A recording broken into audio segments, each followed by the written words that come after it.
folks. Welcome back to the ChompCast. I've got my good friend Drew, or Marcucci Collects. We got Drew back on the cast. It's been a couple of months since you were here, and I'm really excited to chat because the market and the entire hobby has had some big swings since last time we chatted. Yeah. For those of you who don't know, when we had Drew on the first few times, we talked about kind of our origin story of becoming friends in the hobby, and then the second time we had him on, it was about like a kind of a guide to understanding card grading. For those of you, for those of the people who weren't around for those first few casts, maybe give everybody like a 30-second summary on your maybe expertise in grading and experience and that kind of stuff. Sure, yeah. I do a lot of Japanese card grading. I personally specifically enjoy chasing after black labels or just looking for the most perfect, pristine cards that I can find. But I still grade at every company. So Beckett, CGC, PSA, Tag. I like to use all the resources at my disposal, shop the grades, and experiment. It's just fun for me. Yeah. So. Yeah. And like we mentioned that second podcast, you've graded now thousands of cards. Yeah.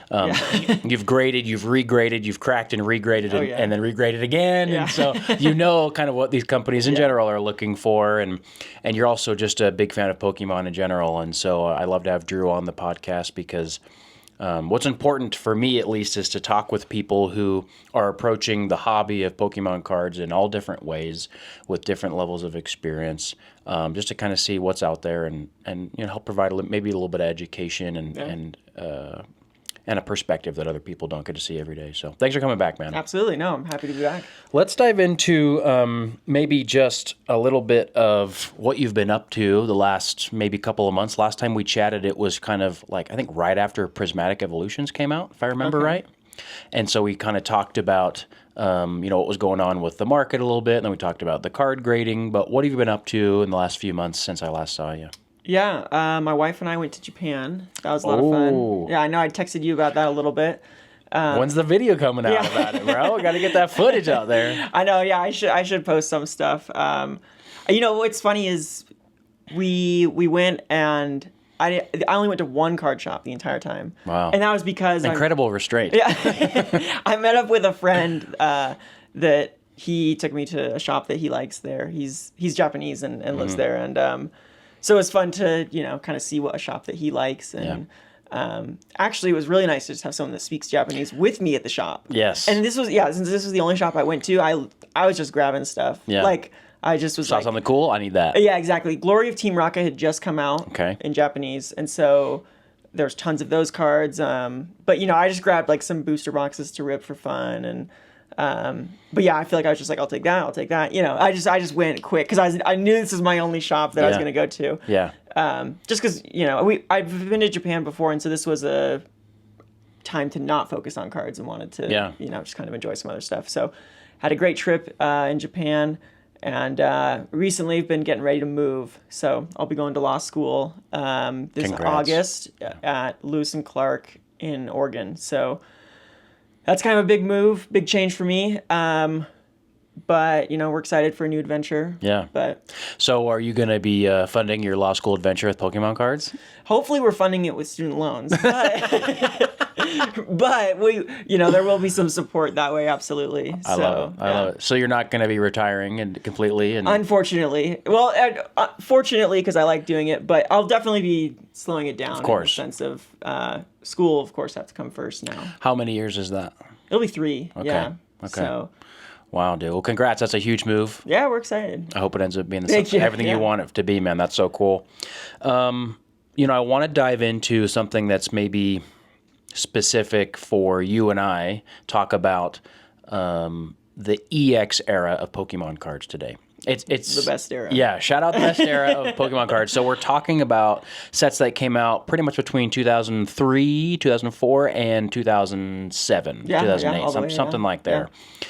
And for many collectors who kind of get into the hobby at the beginning, they're not familiar with these sets or these cards at all. Yeah, that's what's so interesting is everyone knows the Wizards of the Coast cards. Yeah, everyone knows base set, Jungle, Fossil, Rocket. Everyone, even people who weren't alive back then, maybe like their brother had those cards or something like that. But there's something about EX era that is so, like the artwork or maybe the exclusivity or, I kind of want to talk about with you today. And that's something that we both have in common. Yeah. We've been in the hobby for a number of years now, but we both remember having some of those cards from the EX era as kids and really, really liking them. Yes. So maybe we kind of start there.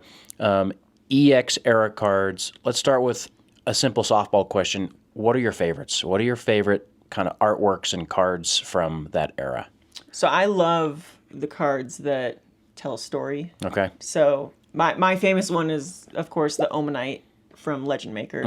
You have like this sad-looking Omanite with like one tear going. Yeah, sad boy Omanite. Yeah, I think we've talked about it before. And then in the background there's a couple of Omanite and they're like in love. Yeah, like, exactly. I think there's like bubbles above them. That's like a heart.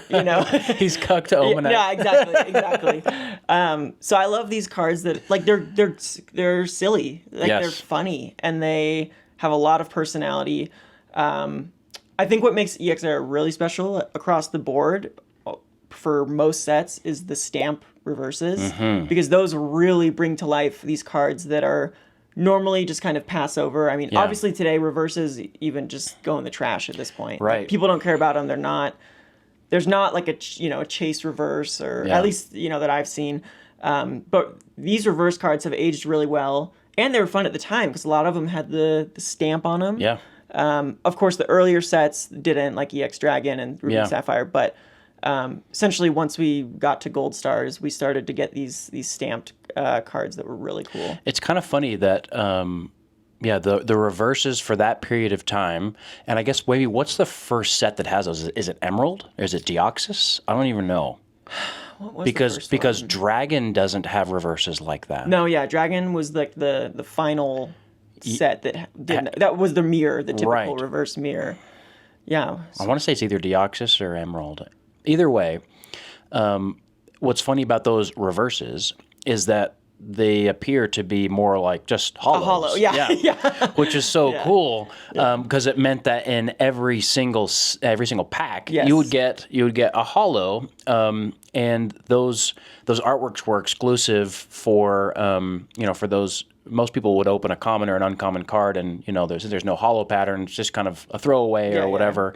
But those cards they had that hollow on them, and they were just really, really nice. Yeah, and it really made them pop. And we have different patterns too during the right. So Deoxys, for example, like that Deoxys reverse Gyarados, it has kind of like that diamondy. Yeah, that's what I was gonna say. It's like gems. Yes, like sprinkled gems. And gorgeous art. Like FireRed LeafGreen, you had the energy symbols. Yep. If you had a rare, you had the Pokeball. Yep. Yeah, which was really cool. And then like Legend Maker has just your typical Cosmos. Yes. And so you got different ones, and it's fun to see. Yeah, and in for a lot of those cards, the reverses, the reverse rares ended up being more expensive than maybe just the hollow rare. Yeah, absolutely. And that's, I personally, for everyone, that follows the channel knows that I collected and still collect some Delta Species cards, PSA 10s, and the ones that I'm holding on to primarily are the reverses. Yeah. Like that Crystal Guardians Charizard I've probably shown a million times by now. I absolutely love it, and it has that big Crystal Guardian stamp on there. It's so classic. The other thing about some of those reverses is it would change the name of the Pokemon and the HP to a hollow instead of just the black print. Yeah. If you had the rare, it'd be like gold. Oh man. Yeah, it's really small. It's really interesting because it's just such a small touch, but it makes such a big difference in terms of how the card presents and like the premium feel it has. Yeah. Like it's and like, even though I love Japanese, English EX era beats out Japanese every day of the week in multiple ways. Like Japanese obviously didn't have the reverses, which is a big killer in my opinion. And the Japanese, I think the Japanese hollow, at least at that time, was not as bright compared to the English. Something about like English silver border EXs versus Japanese, everyone prefers the English, and myself included. Yeah, it just has a brighter shine, I think. And those cards are geez, they're some of my favorites. Yeah. So hard to grade, too. Yeah. Maybe let's talk about your favorite sets from that era, right? So this is from Ruby Sapphire all the way up to the last one was Power Keepers. Yeah. So there's a lot of sets in there. Yeah. What are your favorites? So number 1 is going to be Team Rocket Returns, which we've talked about this before on a previous podcast. I have gifted you a Wooper before. Yes, I do still have the Wooper. Good. And that set is not only my favorite EX set, but my favorite set of all time. Yeah. Mainly because I feel like every card is a pull in there. Yeah. Obviously, any reverse is going to be awesome, but even just the commons and uncommons had a lot of personality, like very dark feeling cards. Even the trainers, you know, like the Rockets hideout card, the what's that, like that Pow Pow, like a robot card or whatever it is. We have some funky like CGI art trainer cards with like the starters. Yes. I think that set is just peak. And I know, well, here's what I need to say, I feel like, first about EX era is for people that grew up with EX era like me, you might not have ever pulled a Gold Star, which is me. Yeah. I never pulled one. Neither did I. And so I do love Gold Stars. I think it's the best like subset of cards we've ever had. But in like the nostalgia feel, like I care most about EX cards, like just silver border, because I pulled those as a kid. Yeah. And so, the EX cards from Rocket, like I've always loved the trio of birds. So the Zapdos, Articuno, and Moltres EXs I think are just fantastic. We have the Rocket Suicune, which is that's like a top fiver. The Rocket Snorlax, the Chonky Boy, so good. Really, really good EX cards in that set. And of course, I mean, just some of the reverses that come. Well, just obviously the art is great, but some of the reverses in particular. Dark Dragonite, the Dark Dragonair. There's 2 of them in there too, and they're both great. I even like just some of the ones that don't get as much love too, like the Dark Electrode. I had the James theme deck. Like my best friend got it for me when I was a kid. So I just have a lot of memories with that set. Just always liked that, pretty much every uncommon and above was dark type, which is just fun. Yes. You have some exceptions, of course, like the Togetic or, not all of them, but really cool set, really good art. Emerald would probably be up there too for me as well. Yeah. I think the EX cards from EX Emerald are peak. Yeah, and they're incredibly rare too. Yeah. Like the Altaria we talked about off camera, the Milotic, incredible card. I just had that in PSI 10 recently. Really? Yes. When did you have it, and where did it go? I bought it in Collecticon Dallas, and then I sold it at Card Party. How long ago was Collecticon Dallas? Just like a month or 2. Okay. Yeah, so I didn't have it very long, but I'm just like pop 25 or whatever in the world. Super low pop. Yeah. For people that didn't know, the Milotic EX is it's a favorite in a few ways. Number 1, it's just beautiful. Yeah. I mean, it's like that kind of shimmering pond look, similar to the Suicune EX from Team Magma, Team Aqua. So it's just beautiful, period. And then number 2, it used to be the lowest pop EX card, like silver border card. What's taking its place? There's a few that are... It might be another card or 2 from EX Emerald, but I'm not sure off the top of my head, but its pop used to be like 11, like a few years ago. And then, of course, there was a big Pokemon resurgence, and people in particular tried to grade this card because it was kind of the most expensive silver border EX. Yeah. And then, of course, that increased the pop a good amount as people chased after that, which was fun. It's kind of this like race. But so, it used to be the rarest PSA 10.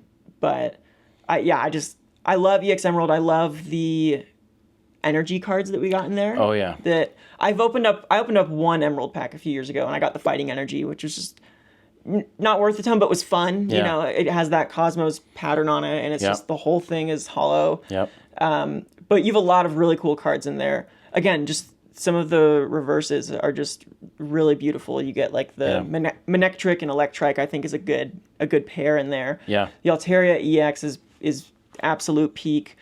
The Deoxys form that we got in there, the speed form, of the 4, so 3 of them are in Deoxys, and then the 4th one, the speed form, is in Emerald. And that one is my favorite. I think the green background, and it's like, its pose looks like it's going very fast, which is fun for the speed form, of course. Yeah.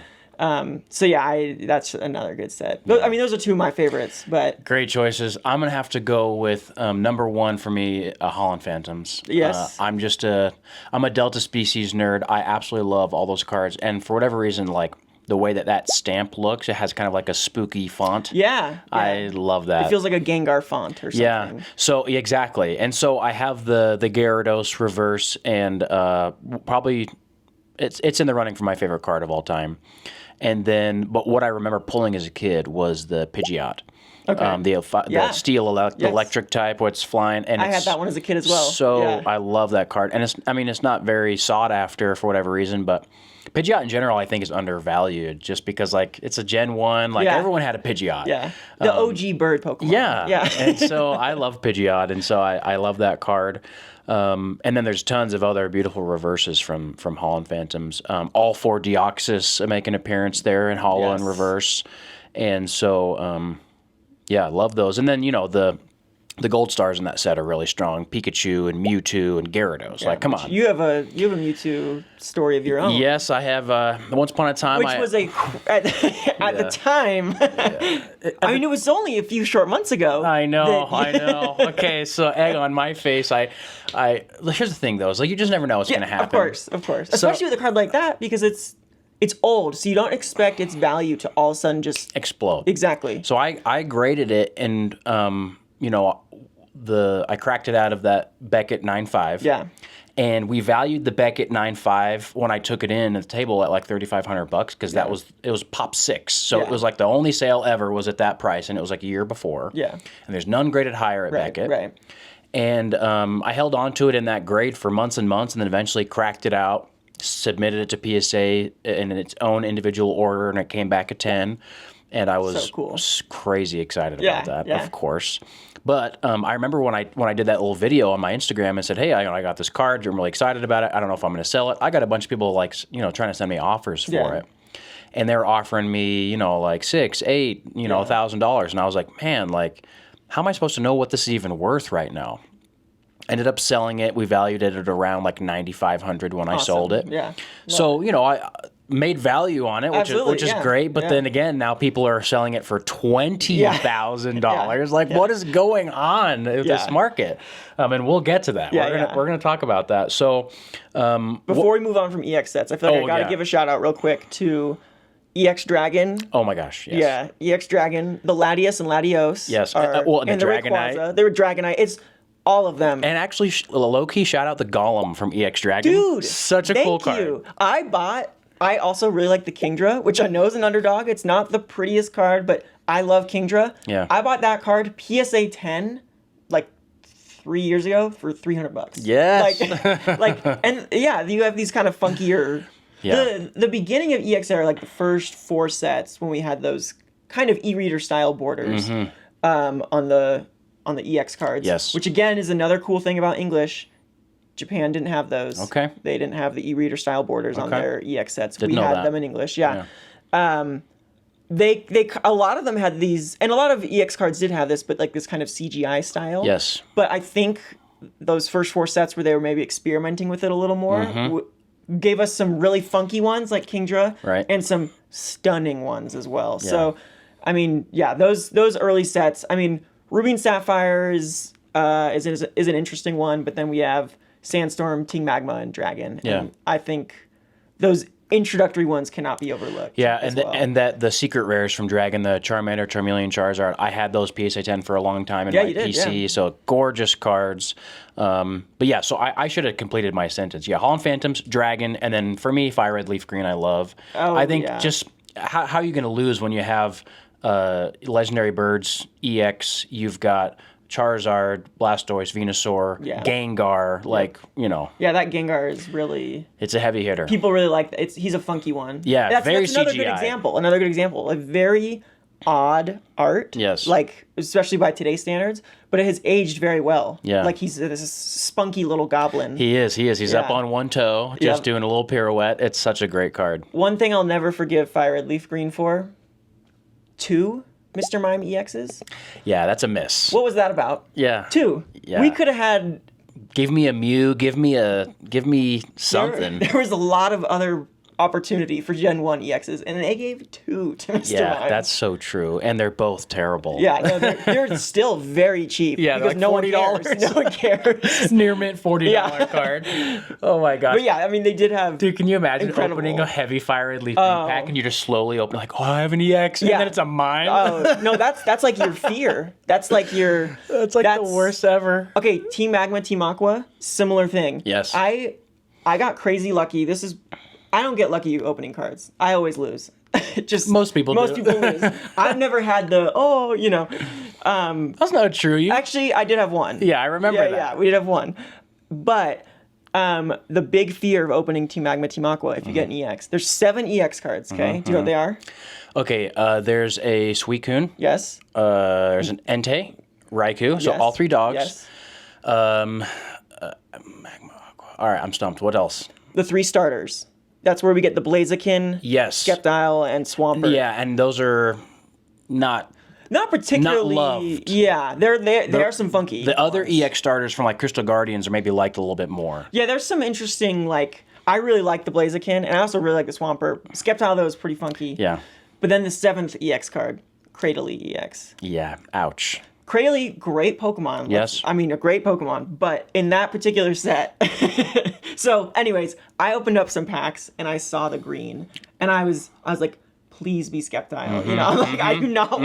It was Sceptile, luckily, but yeah. So, anyways, just a funny side story on that. Dang, I gotta open some more heavy vintage packs. I don't know if you need to. No, I need to. Yeah. I have to do that. But yes. Oh man. Okay, so why are we talking about EX era, guys? Well, it's because what I'm seeing, and I'm sure you've noticed as well, Drew, as someone who loves this era, is an incredible boom in value. And we hinted on what some of these gold stars are doing, for example, with Mewtwo, but I want to talk about maybe some of these other lesser known cards that are doing similar things. Yeah. So we'll get to the gold stars in a minute, but we talked a little bit about the reverses from these sets, right? Yeah. And not necessarily like the big, incredibly known Pokemon. Not the Charizards, not the Umbreons, like. And those are valuable, for sure. Right. But we expect those to be valuable. We're talking about some of the low pop common reverses that are going for big dollars. So tell us, you have a specific experience with one. Yeah, so I mentioned the Omanite from Legend Maker. I've just always loved that card. But last year at the National, I ripped a heavy Legend Maker pack. Oh my gosh, I love that. And it was a double pull. We love double bangers. Yeah, so it was Armaldo EX. Oh. And the Omanite card. Yes. And the best part about Omanite it reverse. was I said on camera before opening it was, I would love to pull the Omanite, and then I did. So obviously I'm attached to that card in this way that I pulled it. Yeah, but Drew never gets good hits out of vintage packs, does he? Well, okay, at the time, this is a great example. Less than 6 months ago, there was an Omanite PSA 10 on eBay for $500 in the reverse. And what's the population of that card, for example? It's either 11 or 13. Okay. One of those two. So really low. Very low, yeah. And mine is one of those. Is one of those PSA 10s. Okay, so you pulled that card out of a pack. Yeah. You graded it yourself. Yes. Got a 10. Got the PSA 10. And I would get messages about it because people would see the reel of me pulling it. Yeah. Now, when I posted the reel or just the video, I guess like a year ago, around that time, nobody messaged me for that card. Yeah. People were like, "Oh, great pull." Oh, cool. Good for you, bro. You got a card you wanted. Exactly. Yeah. Yeah. Nothing. Flash forward to just this month, I have probably received 10 messages about that card asking if I'm selling. And initially I was telling people no. And you're not reposting that video or anything. No. People are just finding this on your feed somehow. And so like 2 weeks ago, I finally was like, whatever, I'll put it on eBay. I don't want to sell the card that much, but you can't, say no to something crazy. Yeah. At least me. Every card has a price, unfortunately. And so almost jokingly, because remember, 6 months ago, there was one on eBay for $500. Right. Almost jokingly, I posted it on eBay for $5,000. And I've been getting serious messages from people that are like, hey man, like I want this. Well, what can we do? Exactly. What can work out as far as price? I'm like, look, I'm crazy about this card. It has a swirl. I pulled it. Like, it's a new cert. It's such a fun card. Yeah. Like, so I'm not super motivated to move it, and I'm fine with that. So I've turned down some big offers in the thousands of dollars. I've turned down offers that are more than half of my asking price, which it probably sounds stupid to some people, but I just like that card a lot. And Has sentimental value. Yeah, it's just a fun one. But yeah, so point of that story being these cards have seemingly really started to take off in terms of people that like we're talking about an Omanite. Yeah. And Omanite might have like a random following, like because everyone has a Helix. Everyone has a favorite Pokemon, but not everyone's is Omanite. Right, exactly. And so it's just interesting to see, but it's fun, of course, to see kind of this focus on EX era beyond just gold stars. Yeah. So no, I completely agree. And the interesting common denominator across all of these reverses that are graded is that they're almost all extremely low pop. Very, very few of them are more than double-digit pop, I think. Yeah. Like, we're looking at a lot that are, Omanites, so 13 or 11. It's this combination, I think, of a number of things. We got low pop, right? Rarity. Yep. We've got, for whatever reason, a whole bunch of attention from the entire hobby kind of focused on this era right now. And we've also got the fact that for a lot of these Pokemon, Omanite, for example, Omanite doesn't have very many cards in his card decks. That are maybe desirable, right? There's maybe That's a very good point. There may be like 15 Omanite cards ever, right? As far as and has artworks. there ever been like a real Omanite holo? Has there been even? like a holo? Yeah. Has there been there's a holo with a stamp, holo with a stamp, low pop? Like there's all these contributing factors that like for you and I, we're like, oh yeah, we loved it for all those reasons for many years, but now maybe the rest of the hobby is kind of catching on to like, old, rare, this beautiful artwork, all these things kind of coming together. And that kind of dovetails into what I want to talk about a little bit with this topic is what I'm seeing at the card shows. Because for so many of these cards, there's just not enough public sales data to really justify, or kind of inform what a fair price would be. Yeah. Because if you look at a modern card that has, sells multiple times every single day, then you can say, okay, like the Umbreon VMAX, today there's a sale at $2,500, $2,550, $26, $2,550. Probably sale 30 minutes ago. Yeah. And so like you can really kind of key in on what a fair value is because lots of people are buying it all the time. But for a low pop card, that's just not the case. Yeah. And it ends up being much more subjective. It ends up being a lot more speculative. Yeah. And you also just, if you can find the right buyer who's looking for a card just like that, you might be able to sell some of these cards. Like in your example, the Omanite, there's one maybe record of it selling on eBay for $500, maybe a year ago or whatever it was. But you've got people 1 year later willing to pay 5 or 6 times that amount. Yeah. But why is that? It's just because they have kind of come to the decision that it's rare, or what do you think? I think there's a few. I think it is. Obviously, there's this rareness of EX era in general. Yeah. Right. And at the time, obviously the reverses were fun, but at the time of release, they were not treated like anything special. Right. Largely. Right. You have a few exceptions maybe, but. So I think that's a big part. I certainly no one was hoarding Omanite Legend Makers back in the day. Sure. If they are, they've yet to come to light. Yeah, exactly. Yeah, they might double the pop right now if they do. But yeah, so you have this rarity that I think is starting to catch on. I think another big one is I think people are kind of being priced out of some modern stuff. So like we've talked about in terms of just pure liquidity and like desirableness, like we think, I always think of like the ponchos, right? Right. And the ponchos, I think even 6 months ago, they were more expensive than what the average collector cares to spend. Right. And now we have them eclipsing 5 figures. They're unbelievable. Yeah.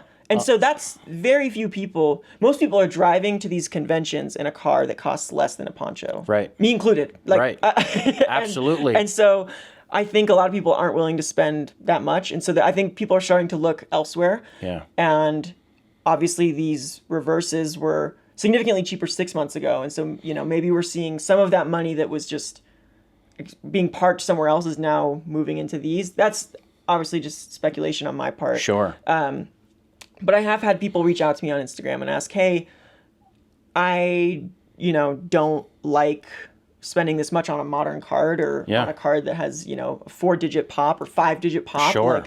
Like, what do you like to collect? And, so it's just simple questions like that. And so I don't think I have a big impact on really anything in that sense. But I think people are starting to realize maybe, this is a different avenue that I can take to collect something that not everyone has. Yeah.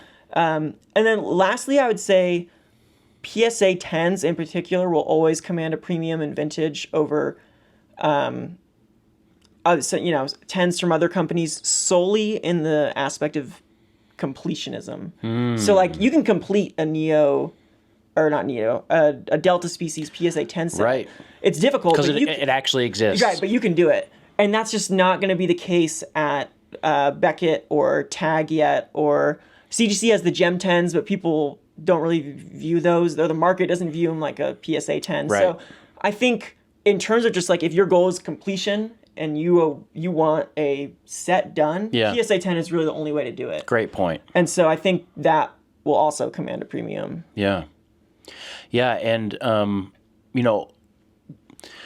this exact topic is informed some of the decisions that I was making, and I put out a video last week, I think it was, about moving away from trying to complete that Delta Species set.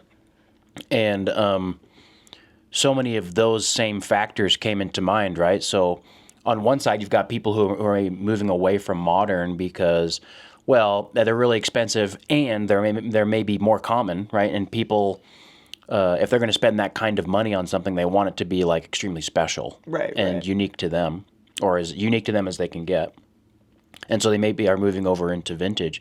But then on the vintage side, some of the reasons that I decided to move out of those cards is just I felt like there was just a little bit too much risk. And it's like, oh, what's the risk? Like, it's actually rare. They're hard to grade. Like, it's not like the market's going to get flooded with Crystal Guardians Reverse Charizards, right? In PSA 10. But for me, it came down to the speculation that's happening. Interesting. Okay. Like a Poncho, for example, if you have a Poncho Gyarados PSA 10, although we've seen this, meteoric rise in price, you've seen the prices increase week over week with public sales that back up. Okay, it was bought here and then here and then here and then here and then here and then here, and now it's worth $8,000 or whatever it is. Right.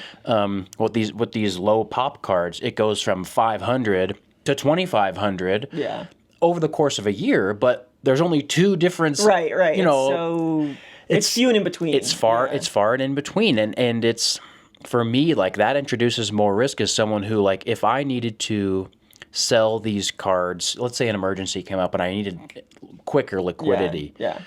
Because, at the end of the day, these cards, at least a portion of the reason why you own them is because they're worth something. Totally. And that's just, we have to admit that. And if I needed to get out of them, I would be scared to be the person who paid the most ever for this card by a factor of 5. Just because what if I can't resell it for that's that? Totally fair. Yeah. And so that's one thing that I want to maybe discuss with you, which is we've got these reverses that are low pop. They are rare and they are beautiful. Yeah. But should we be buying them at these prices that that vendors are asking, and maybe justifiably asking because because you might never see it again? Yeah. But should we be buying them? Good question. You bring up a lot of good points. I think especially as a vendor and like a business side from your aspect, right? Yeah. You're gonna operate under money today is worth more than money tomorrow. Right. And so if you can sell some of your Delta species for great money, compared to what you have into for it. Sure. And then roll that into something else, right? It's like a cycle, right? Especially, and so I totally see that aspect. I think being the person that paid the most for one that is a really interesting aspect I haven't thought of. Yeah. I mean, I feel like when it comes down to it, the best value, like bang for your buck, is going to be a 9, like a PSA 9. Sure. Yeah. I personally don't know what the Omanite is on PSA 9, but I cannot imagine. Probably like $40. Right. I can't imagine it's like, in terms of population, like really high. No, it's probably maybe less, maybe double or triple what the 10 is. But it'll be certainly probably 10 cheaper, times less or more. And so if your goal is to just own a nice looking copy, like that's a great way to do it. Totally heard, but also... Yeah. exclusivity. Yeah, I know, Like I know. the 10, You wanna the be- little yeah. 10 on that label. You want to be in the 10 club. Yeah. I mean, if you want to be in the That's so pretentious. but I mean that's the reality, right? It is. It's reality. And so if you want to be in the 10 club, I don't know, because I'm just not. I've never been a buyer personally of cards like that. Yeah.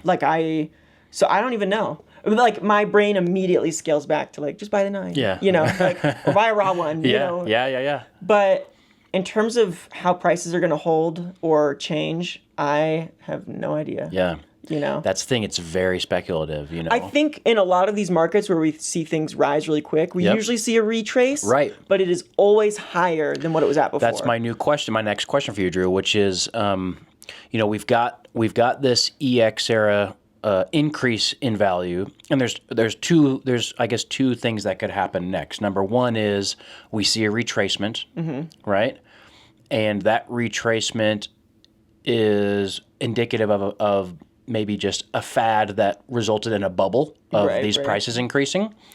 Or we see maybe a small retracement, but we see a new floor, a new expectation that these cards can carry this new premium.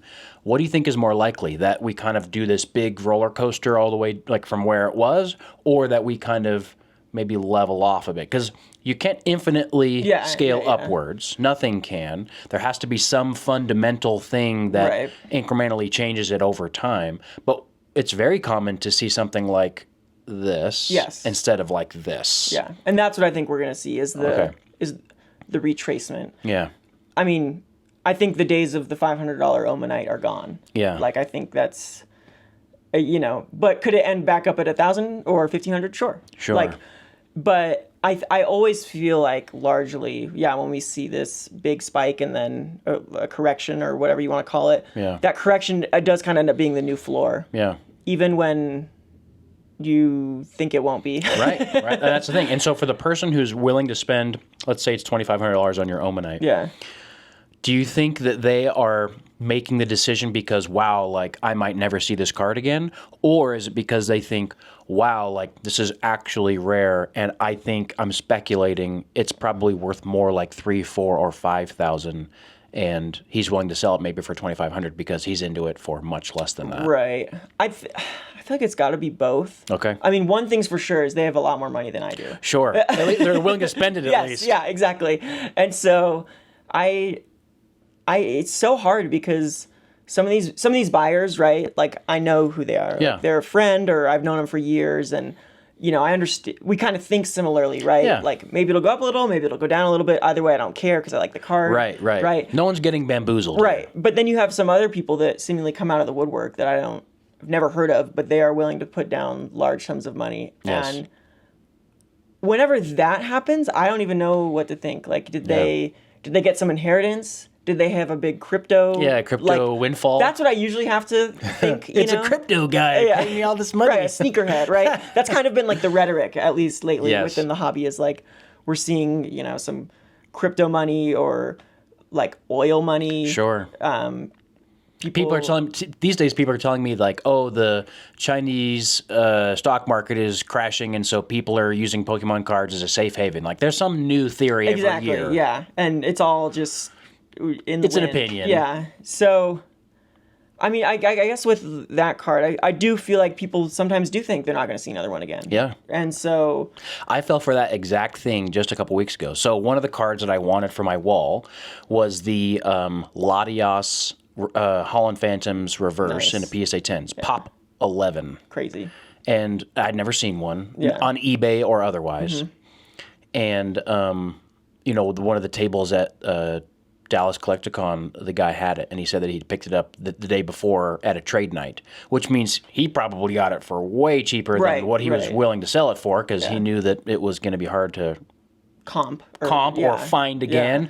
And, it was the kind of seller who is very confident in their ability to sell low-pop vintage to the right person via their Instagram story or eBay or a Z&G auction. We'll probably pay pretty high for that. And so I looked at the card, and I knew that I needed it for my set, at least when I was still working on it a month ago. And I was like, what's your number? I need it. I'm never going to see it again. Right. I have to have it. And like I think that might be at least what some of the people are doing, right? They're working on sets like I was, or they're just like, that's my favorite Pokemon. And I'm trying to get all those ones. So there's a buyer out there at a different price point, and when it's low pop, the owner of the card, just like you with your Omanite, you have all the power. Like you and like, you know, it's not that that's bad. It just is. But it's just, that's how it is. You have a card that no one else really has. Yeah. And you get to set the price on that. And who knows how it's going to turn out, but. Well, and I got offers on that card like months ago for well above the 500, but I just personally value I like it more. it too much. Yeah. And so I think, it comes down to a lot like, you know, people that have these cards are likely just really like them. And so, they like that Latias, who knows how long that even sat in that person's collection, right? Yeah. It's like, and so I think when we talk about the PSA 10 completionist too, like if this card is going into a set, like a hardcore collector's set, it is not coming back out. No. And so, even though like that Latias is pop 11, we can look at the PSA registry, right? And you can see maybe half of the 10s are already in someone's like logged registry, and those are just not coming back out. Like, those are long-term storage, locked down. Oh, that's another interesting thing that's happening, right? Because a lot of the people who maybe had these cards before, because a lot of them are 2 cert or 3 or 4 or whatever. Yeah. A lot of them are older certs. And so, but I've still, we've never seen them on eBay or otherwise. There's just not enough public data on them. But now that the market has shown to those collectors that, okay, the cards that I bought 5 years ago for pennies are now worth thousands of dollars. That's maybe another thing that kind of contributed to me wanting to get out of the collection that I was doing. It was because fearful of maybe some more people stepping forward. Not fearful that more would come to the market, but a fact that more had come to the market. The fact was, last year around this time, I was on the same hunt for these same cards, going to the same shows, and never saw any of them. Yeah, I feel like each time I swing by here, which is every, maybe 2 months or so, I would see like one or two more on the wall. Yeah. And but now like the last 5 shows I've gone, and I've seen lots of them all over the place. Interesting. And I think what has happened is the people who were long-term storing them are paying attention to the market, see that they could make 10x on their card. Yeah. They move it for that price, and who gets it? Well, a vendor. A vendor who knows what they're doing and knows that I paid really high for this card, but I know that I can get even more for it to the right person. Yeah. And so they're coming out of the woodwork like that. That's interesting. I always love hearing your like boots on the ground story, because you're seeing actively, right? If any of these cards are floating around at tables or, it's so interesting. An example of this is that Umbreon Delta species, the holo and the reverse. Like, I never saw one of them last year. And then this year, all of a sudden the card goes from like $800 to like $4K. Yeah. And I see like 3 or 4 of them every show. Interesting. And I'm like, gosh, like, so do I have to pay $4K to get this card? Right. And so, that's a tough thing. Okay, so let's... we've kind of talked about the EX era boom, what I've noticed at shows, what you've noticed online. Let's maybe just finish off with a talk about gold stars. Yeah. And I think that this is something else that will be interesting for the audience here, because you and I would say we both kind of agree that when it comes to cards that you can pull out of a pack that are the most exclusive and the most maybe notorious in the hobby, in English, it's gold star cards. Yes. And those are from EX era. And so not only do we have holos and reverses and holographic border EXs, we also have gold stars from this era. Yes. And I love those cards. You love those cards. But do you think it makes sense for them to be commanding the kind of premium that they are now, right? Like the Mewtwo that I got, no one wanted it, at my table for $3,500 and a back at $9,500, but now the PSA 10 sells for $20,000. I mean, frankly, I am inclined to agree that they are worth what people are paying. Yeah. And part of that is just simple rarity. Part of it's probably also just my own like bias. Like, sure. I love, even though I don't love to agree with that, because in my perfect world, I'd still be able to buy EX era boxes for $10,000. Yeah. And those days are just long gone now. Yeah. Simply, largely because of Gold Star price surges. Yeah. I mean, we see, if a Gold Star price jumps a ton, the box will too. Well, people are more willing to buy into a Delta species break or whatever because there's a chance that they pull a card that they 20x their money if it comes back a 10. Yeah. So I think the prices are kind of fair. Yeah. Like, I think, and again, I'm not buying them. I don't even own a single gold star right now. Yeah. Every once in a while I get one, but I think the prices are largely fair. I think we're probably still going to see some new records. Z&G just posted the ugly non-holo Pop Series Umbreon Gold Star PSA 10 that just sold for $50,000. $50K. Yeah. It was a 6 cert, I think, so it was. It was also a clean looking one. Yeah, it looks pretty nice. Yeah, a lot of those 10s are, regardless of if they're new set or old set, are a little. That was a buy it now, wasn't it? Yeah. So the interesting thing about that, I remember being in some of the Facebook groups, the national ones last year. People were looking to move some of those Umbreons for like the 20K. Yeah, range. I was gonna say 20K was kind of the mark. 50, man. Yeah, and even though I like to hate on that card because it's non-holo, yeah. And the Japanese one looks so much better. Way better. Like, it just hurts. Yeah, I honestly, the Celebrations one looks better. That's good. That's a hot take. Yeah. But yeah, we're seeing these seemingly crazy prices, but it's not even that I would say that, they were so undervalued before or something like that. Mm-hmm. I just feel like gold stars are... They've probably just reached a broader audience, you know? Same thing. Like, you can have a lot of really cool PSA 9 gold stars for the price of one poncho, right? True. And I'm probably beating a dead horse at this point with, the poncho, but again, it's like if you're going to park 12, 15 grand in one really high pop modern card, right. or... That's really easy to grade. Yeah.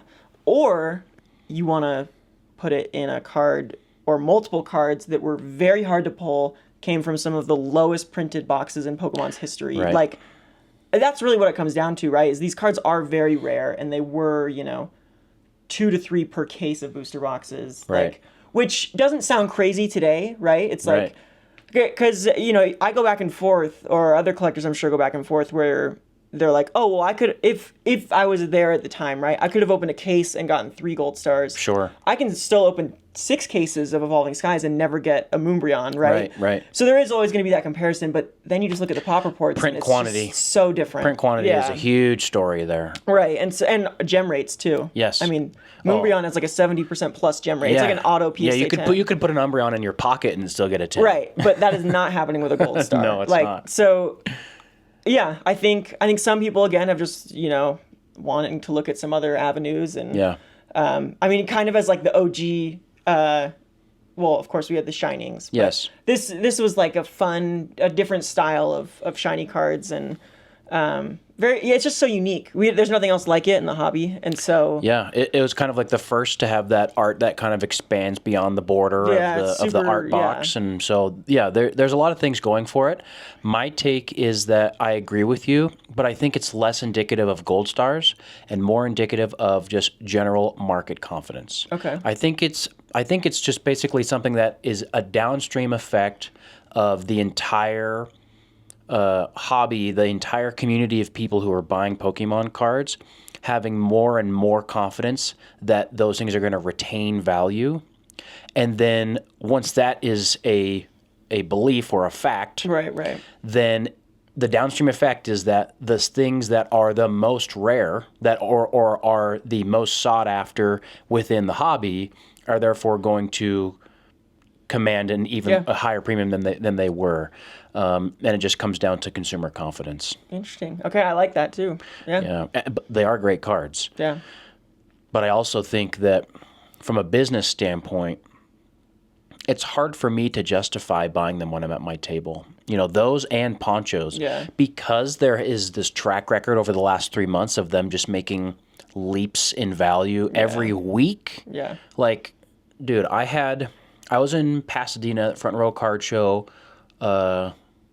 I think it was last month. Maybe it was end of May. So like not very long ago, like within the last 6 weeks. And I had at my table a, this was in Collecticon Dallas. Okay. I had both of the Poncho Charizards, the shiny and the regular X and Y. And I think they were stickered at like 8,500 and 7,500 respectively, and now they're easily over 10,000. Like we're talking about in the space of 4 weeks, 25-30% increase in price. And when someone walked up to my table with those or Mario ponchos or whatever, they know that they can sell those for really close to the going rate. Yeah.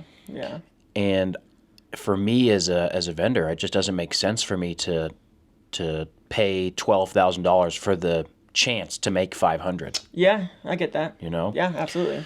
So I'm in kind of in that same boat where I don't quite understand, and you're in the same boat where I don't quite understand where these cards are going. Yeah. Because there's it seems like there's a lot of things like working against them. Yeah. You know? They are easy to grade. Yeah. You got them for free in a box that cost $50 like 10 years ago. And we have the, not to go controversy route, but some self-admitted shilling, of course, as well. Absolutely. Not by me, but self-admitted by the person. I didn't personally watch those videos, but I heard about them. But I mean, the funny thing about that is people don't care. That hasn't slowed anything down. And even if there's shill bidding going on, what that has done, it's just adjusted the expectations of the market. 100%. And people are still going to these shows in person and paying those premiums. And they might even be aware of the shill bidding going on. But I know, shilled or not, this is the price that they're asking, and they're probably going to get it, is what's crazy. Incredible. So where does it end? Who knows? That's so funny. We're talking about EX Era, and we can't help but devolve and talk about poncho cards. They always come back. They always come back to bite you. Yeah. All right. That's all I got for EX Era. Anyways, I want to talk about that quite a bit today because you and I both love that era. Yeah. There's so much going for it. Not that we're trying to pump it up or that obviously neither of us really own too much of it. I own very little English EX Era. Yeah, I don't own very much of it anymore either, but I do love it. Yeah. And whenever I see it traded in at the table, I'm always so excited just because it's gorgeous. I think every time I come here, I'm mainly curious to see what EX cards have come in on trade. You know? That's Absolutely. All right, Drew, let's wrap it up with maybe some of the things that you're up to. I wanted to maybe ask first question before we wrap up is, what is, since I've seen you, your biggest grading win that you've had, whether back at PSA or otherwise? Yeah. And then we'll go to the next question after that. Okay, I feel like I had two that were fun recently. One was a old slab, dark Blastoise Japanese from the web series. So are you familiar with these? It was a Japanese set, Japanese exclusive.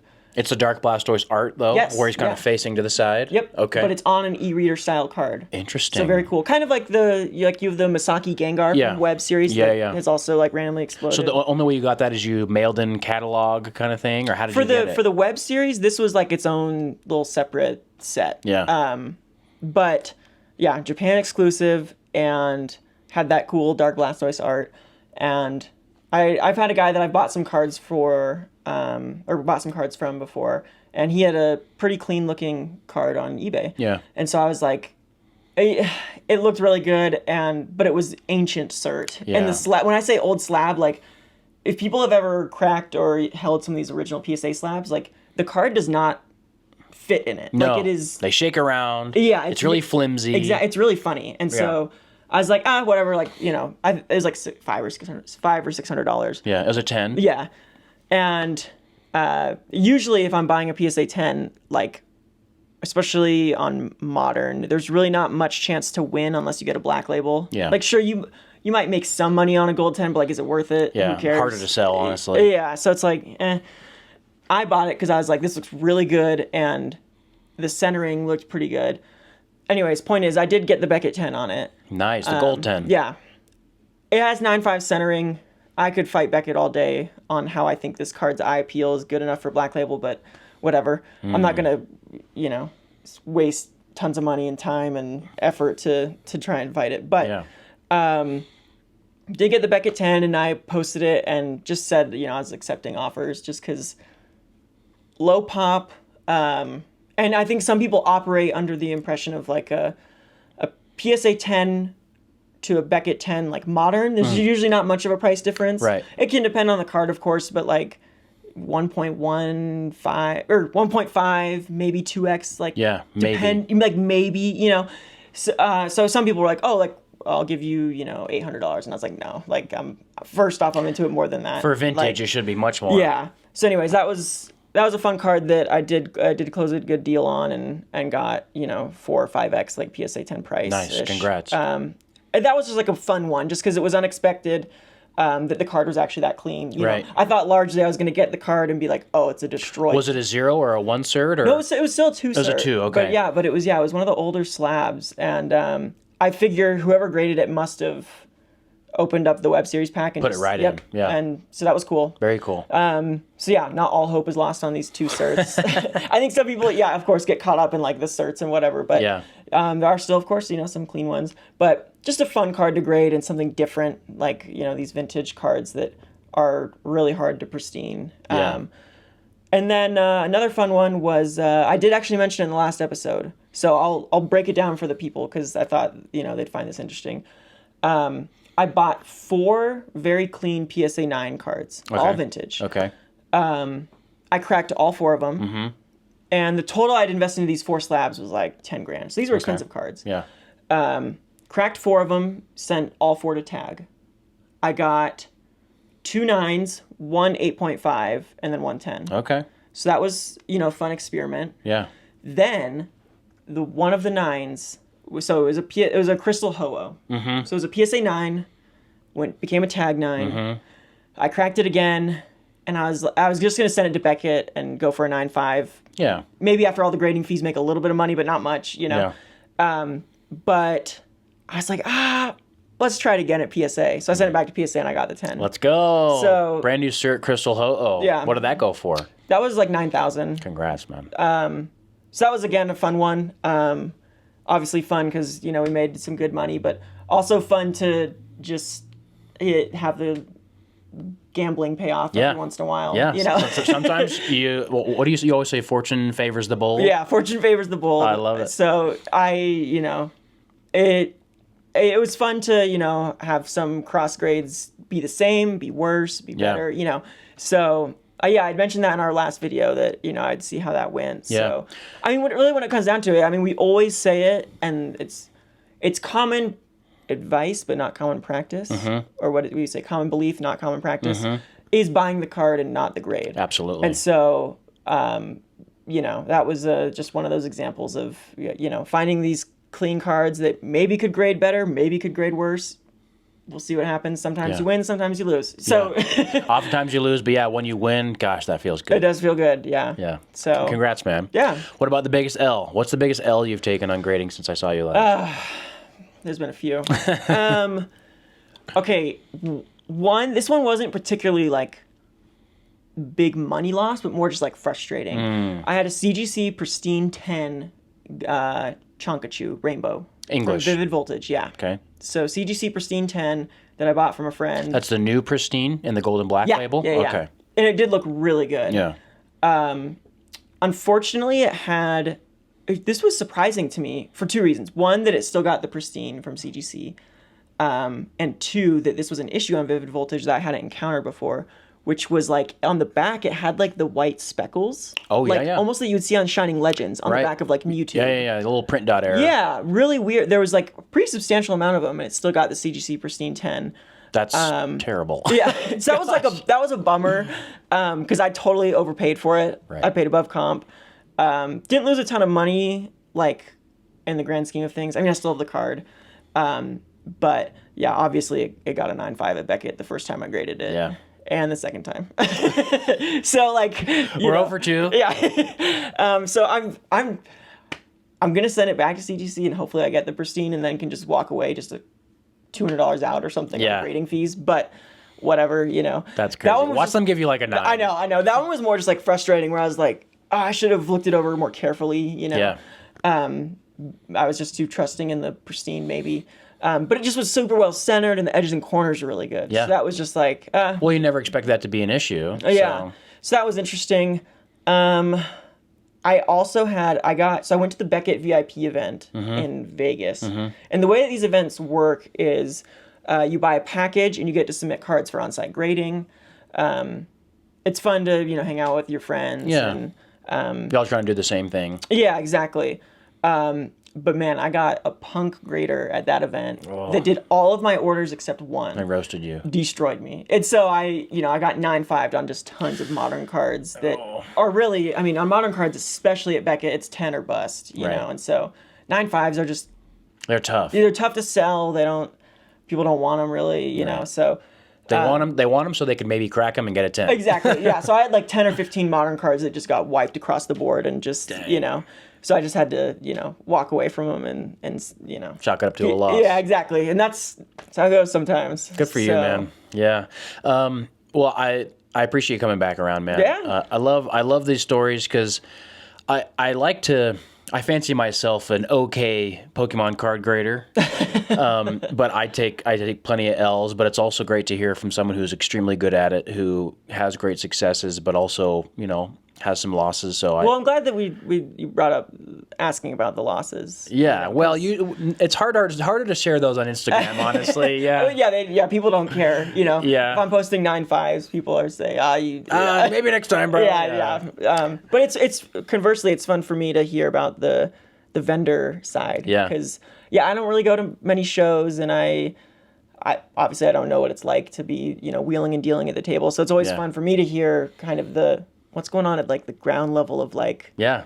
What are the people willing to pay for all this stuff? It's so interesting, yeah, because I think that's one of the things I most enjoy hearing about from you and other vendors is there can be these cards that are really hot at these shows, and then maybe eBay or TCG player catches up, right? Yeah, absolutely. And so it's just fun to hear what's going on at the local shows. Yeah, maybe I should be more speculative and try to make some plays, but I'm a little conservative because I'll see things like that, like of course, stained glass birds or bubble mew or whatever things I've seen in the past, and I'm like, man, but at the end of the day, I just kind of want to do the business in a way that feels good to me, but some of these people, some of these guys make really smart plays, and I've talked about this on other podcasts, but they take a lot of money and they make a play and they make a bet, and sometimes they really hit big. And in this hobby, I would say in general, like the safe bet, if you're trying to just like build up value over time, is to invest in some sealed stuff. Yeah. But the biggest returns are going to happen from singles or graded plays and things like that. So I know. I always tell people though, it's like with sealed is the smarter, more hands-off approach. Right. Like it's like index funds. Yeah, if you can put it in the closet and forget about it, you're winning, no matter what. No matter what. I mean, not financial advice, but pretty much no matter what. Like, that seems to be the trend, right? Yes. But yeah, grading is a lot more fluctuating, a lot more effort involved, and... It's a lot more like work. Yeah. Work and gambling, baby. That's right. That's what we live for. All right, man. Thanks again for all your time. Yeah, maybe just to remind the people, maybe what you're hoping to accomplish by the end of the year, and then we'll wrap this up. Yeah. Okay, so by the end of the year, this is card related, but also like silly. I'm a big Porsche guy. Okay. And since doing this years ago, I guess I've actively worked at this like 4 or 5 years. I want to buy just a little Porsche. Yeah. And but pay for it purely off of money made from cards. Very cool. This has been like a long-term goal, and I'm getting pretty close. So what's your number? How much do you want to? How much of a Porsche do you want to buy? Because there's a big price. Yeah, range. that's true. I'm gonna sound maybe smaller compared to some other people, but just like around the 45 grand mark. Cool. And I'm almost there, through all the ups and downs, and so I'm excited to hopefully close that out by the end of the year. Very cool. That's been like a meaningful, I guess, goal Absolutely. for the last few years, and even though it might sound silly to some, like it's been fun to work towards this just side goal. You know? It's not even a side goal. This is like forefront of my mind but in the sense of like it's not directly card related, I guess. So that's a big one for me. Another goal by the end of the year is to grade another EX Era Black Label. Japanese, of course. Yeah, English not really an option. Yeah, I have my eyes on a few that I'm always checking all of the ones that come to market and all the PSA 10s and other grading companies that have graded them, just because that's what I enjoy. And even though the market it's not worth it chasing those black labels in the sense of what the market's going to pay. Yeah. But for me, it's the fun of, finding that. So yeah. Good for you, man. I love it. Good luck on your journey to the Porsche. And yeah, I think your example it's great advice for anyone who's in the hobby, who's in it to make some sort of profit or increase in value. It's important to have something that you're working towards, whether that's car, house, trip, whatever it may be. When you're looking at your personal collection or grading plays, I would say it's not worth selling unless you have something in mind to do with the money. So thanks for coming down, man. Yeah, thanks for having me. I love chatting with you. Good luck on the move, and maybe the next time we chat, it might be virtually, unfortunately. Yeah, I would totally do it. Yeah. No, I think it'd be fun to do, and, we'll swing by through Utah, of course. So. All right, brother. Good to see you again. Thanks, guys, for tuning in.